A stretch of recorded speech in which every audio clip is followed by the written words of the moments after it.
at one point I was just like, if not of this corona thing, which is like a priority right now, maybe the Ministry of Culture should have summoned all the rappers and then said what's happening here. I mean, like, it's just a suggestion out there. Yeah.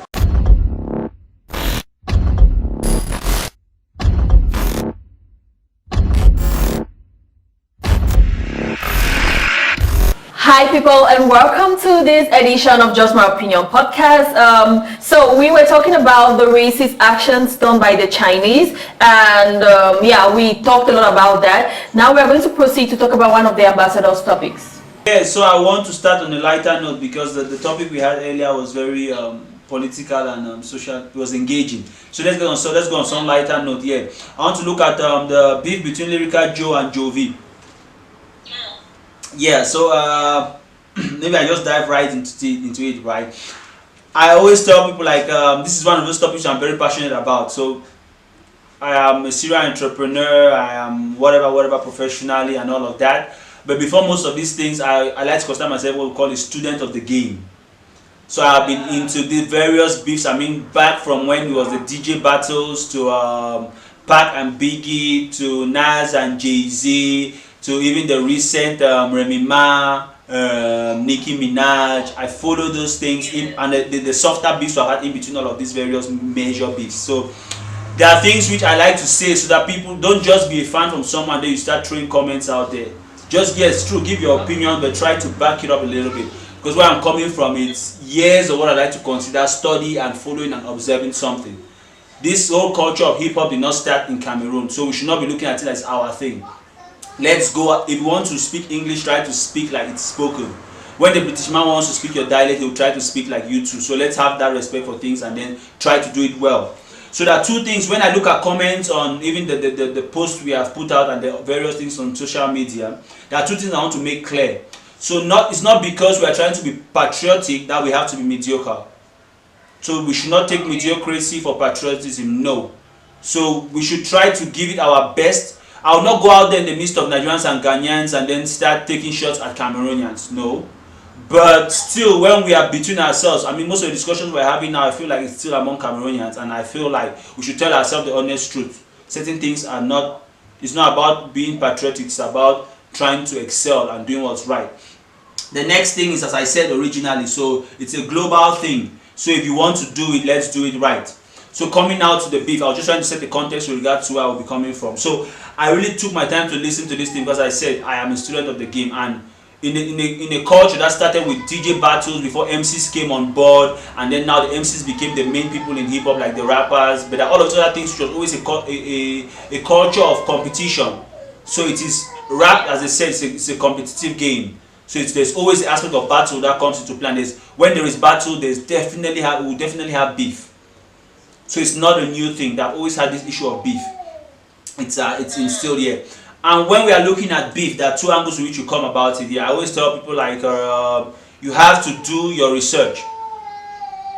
So before I start going into the details on the song and some of the things he said, because that's how we break into beef. We look at the lines, we look at the truth, we look at the wordplay, we still look at your skill in trying to take the jabs.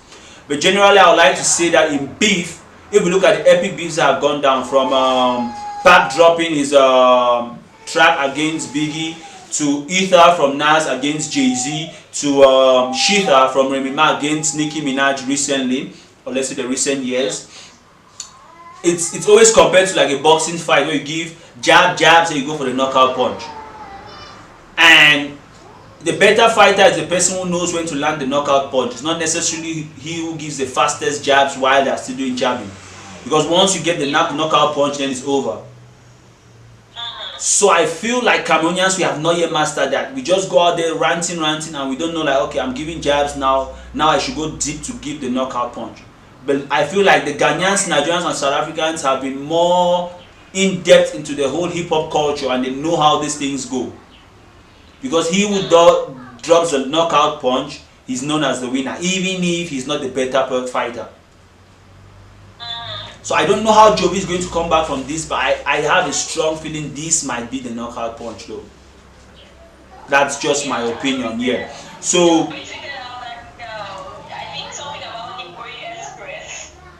As usual, that's what Jovi does. I mean, he feels like he's still in that league where he used to threaten the Pascals, threaten all these upcoming rappers. It doesn't work that way, you know. When you guys are already in the battlefield, we don't want to know if you're older than me, you have guns, you have boys behind you. No, we are in the battlefield, let's fight, hands up, let's go.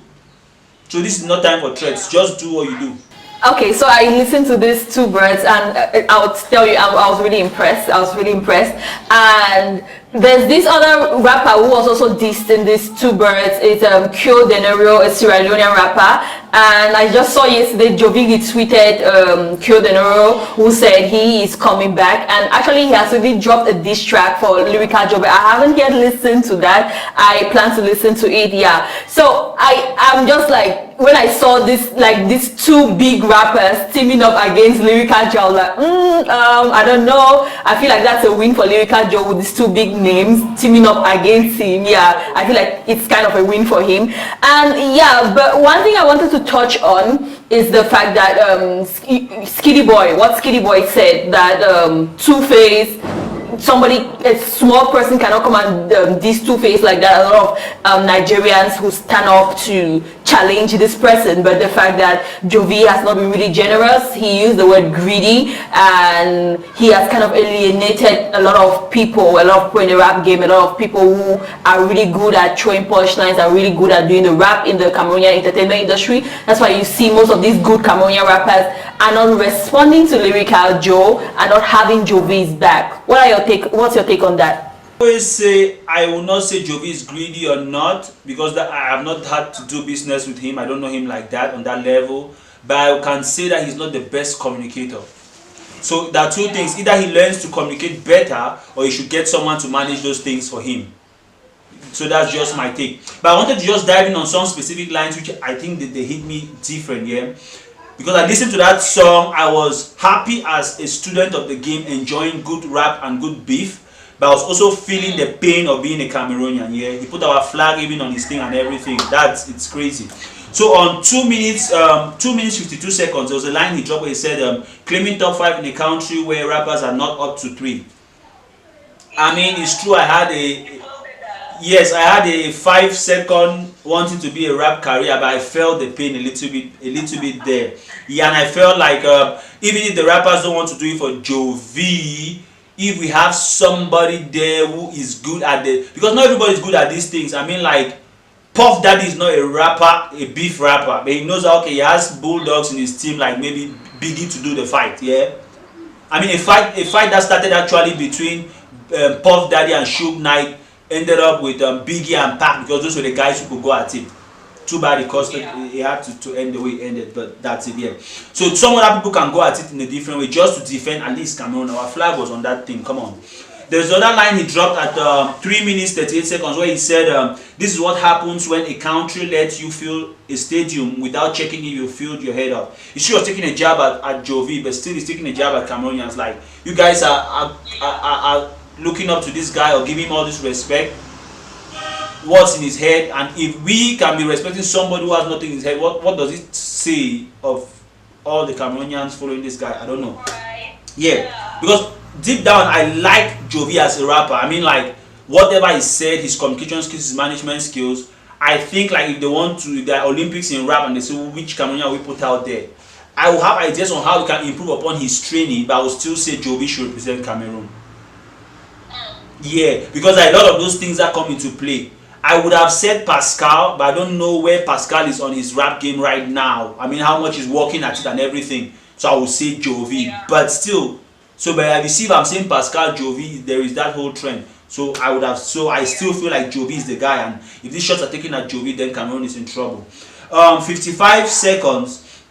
As I said, I like his intro where he used the whole what we call Eminem 8 Mile Tactics thing, where he dissed himself a little bit, but yes, but using some sarcasm kind of thing, and then he started throwing jabs at Jovi. Then on 2 minutes 26 seconds, where he said, "Hey Jovi, why are you trying to beef Sack?"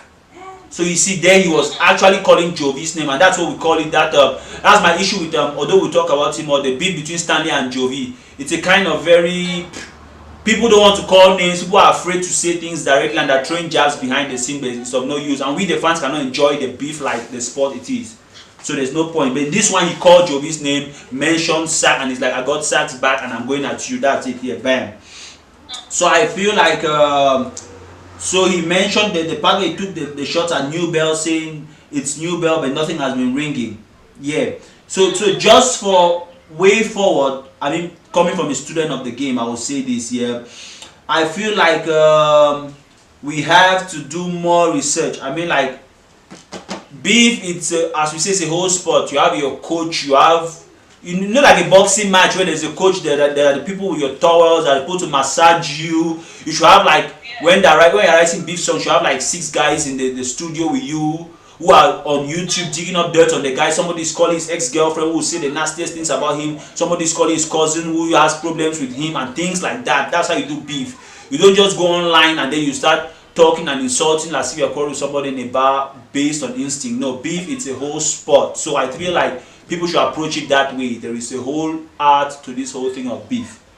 It's true, like he chose shots, but when I listen to these things, for me it was funny. For me, I don't know. For me, I'm looking at, for me it's just entertaining, because honestly, I don't think Jovi has nothing in his head. Like, actually, I feel like Jovi is a wise person, but sometimes he just doesn't know what to say, like the appropriate things to say. Like, he doesn't really have a business mind.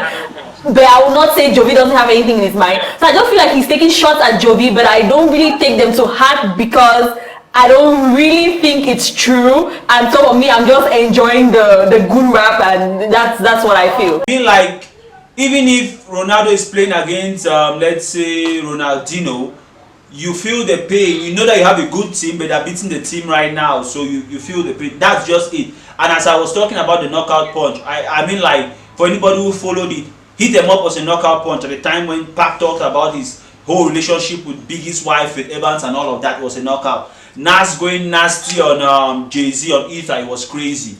Remy Ma's recent, was it 6 minutes, she went hard on Nicki Minaj. Nicki Minaj could not come back from that. She called it cheater. So there are those things which, when they hit hard, you feel it. There is no way you can go. And at one point I was just like, if not of this corona thing, which is like a priority right now, maybe the Ministry of Culture should have summoned all the rappers and then said what's happening here. I mean, like, it's just a suggestion out there, yeah. Oh, really? Like, anyway, yeah. I take it a little bit more serious than the rest, but it's okay. We'll manage. It's okay. Pascal has said they should give him 1 million. He's going to respond in 24 hours, so maybe we should think about that, yeah. Normally people don't get paid for beef, yeah. You just go at it as you feel it. Yeah. Okay, so let's go on a break, then we'll come back to dive into our next topic.